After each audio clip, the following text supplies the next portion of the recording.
Welcome back to Boxing from Scratch. Today we're going to look at beginner boxing combinations and I'm going to give you 3 to take home with you. And for those of you who aren't familiar with who I am, allow me to introduce myself. My name is John Collier. I'm a former amateur boxer, former unlicensed boxer, former professional bare-knuckle boxer, as well as all the time I've spent with pro boxers as a sparring partner and a friend in my time. I'm the only online boxing educator in the UK to have competed in unlicensed boxing, amateur boxing and professional bare-knuckle boxing. I've been around this sport since around 11 years old.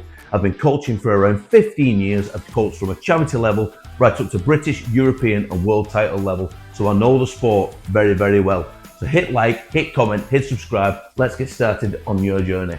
I love this sport and by the end of my videos, you will as well. Boxing combinations, punches and bunches, however you want to phrase it, that's what we're going to look at today. I'm going to give you 3 basic combinations that you can take home with you and practice at home. The first one is going to be the jab, cross, lead hook. So into our boxing stance, jab, cross and lead hook. Jab, as we've shown, cross with the full twist, the hook with the turn. Don't forget to reset after you finish your combination, go into a defensive mode. Don't stay offensive like this. Back into a defensive mode. Jab, cross, lead hook. Jab, cross, lead hook. Just going to show you what that looks like on a punch bag. Jab, cross, lead hook. Everything goes back to my chin when I've finished. Jab, cross, lead hook. Don't forget to turn through the punches as you're throwing them punches. Jab, cross, lead hook. Turn it all your body weight through it. Reset back to a defensive position when you've finished. The next combination you're going to learn is the rear uppercut, lead hook, and the cross. Into our boxing stance, again into a defensive position. Always finish in a defensive position when you've thrown your combination. It's the rear uppercut, it's the lead hook, and it's the backhand cross. Back to a defensive position. Rear uppercut, lead hook, backhand cross, back to a defensive position. I'm just going to show you what that one looks like on a punch bag. Obviously, I've not got a punch bag that's really suitable for uppercuts. I haven't got the ball shape. I've just got a long bag. So what I tend to do when I've got this is let the uppercut graze the bag. I throw it correctly. I throw it physiologically correctly, but I just let it graze the bag and stop it there. So the uppercut, the lead hook, and the cross. Rear uppercut, lead hook, and the cross. Notice I go straight back to a defensive position when I finish the combination. And again, one more time. Rear uppercut, lead hook, backhand cross, back to a defensive position. The final one I'm going to give you today is the jab, cross, lead hook to the body.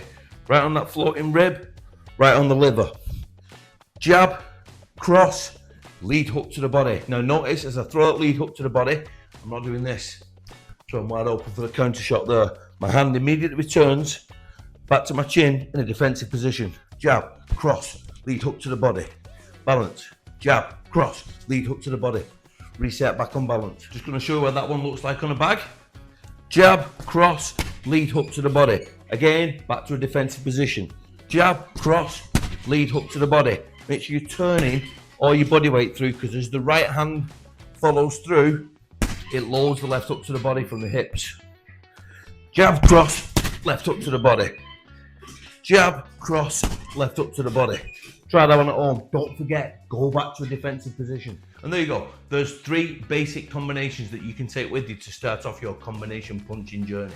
As a rule, when you're throwing combinations in boxing, at a beginner kind of level, left follows right, follows left, follows right, and so on and so on and so on. As you get to more intermediate level, you may start doubling up with the same hand, throwing 2 punches with the same hand. But whilst you're just learning, left follows right, follows left, follows right, and so on and so on and so on. Don't forget to return to a defensive position after every single combination. If you want to throw some of the rolls or the slips or the blocks that we've done at the end of the combination, even better. For example, 1, 2, hook, roll off, just in case the counter punch comes. Thank you very much for watching. I'll see you tomorrow for another one.